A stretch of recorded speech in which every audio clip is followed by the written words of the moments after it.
રાજુલા તાલુકાના રાબડા ગામે પ્રાથમિક શાળામાં રાબડા ગામ ખાતે ભારત વિકસિત યાત્રા તેમજ સેવા સેતુ કાર્યક્રમનું આયોજન કરાયું।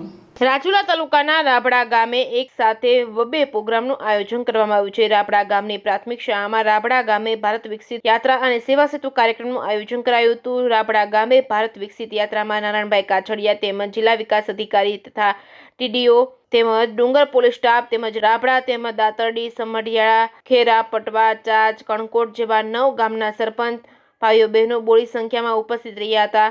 આ સેવા સેતુ કાર્યક્રમ દરમિયાન આયુષ્માન કાર્ડ આરોગ્ય મેળો પીજીવીસીએલ ટીમ પરિવાર કલ્યાણ વિભાગ તેમજ અધિકારીઓ પદાધિકારીઓ ઉપસ્થિત રહ્યા હતા। સેવા સેતુ કાર્યક્રમનું આયોજન કરી રાબડા તથા આજુબાજુના 9 ગામડાઓના નાગરિકોને બોડી સંખ્યામાં લાભ લીધો હતો। અમરેલી જિલ્લાના સાંસદ એવા નારાયણ કાછડિયા દ્વારા આયુષ્માન કાર્ડ મળતા લાભ તેમજ કેટલું ઉપયોગી છે તેની જરૂરિયાતમંદ પાસેથી લીધેલ લાભ લેવા લાભાર્થીઓને માહિતી આપી હતી। આ સંકલ્પ વિકસિત ભારત એવા સૂત્રથી ચાલુ રહેલી યાત્રા ગુજરાતભરમાંથી અમરેલી જિલ્લા રાજુલા તાલુકાના રાબડા ગામે છેવાડાની ગ્રામ પંચાયતને પણ આવરી લઈ વિકસિત ભારત યાત્રા પૂર્ણતાને આરે રાબડા ગામમાં એક સાથે 2 પ્રોગ્રામનું આયોજન કરવામાં આવ્યું હતું। રિપોર્ટિંગ બાય રફીક મેમણ ડુંગર।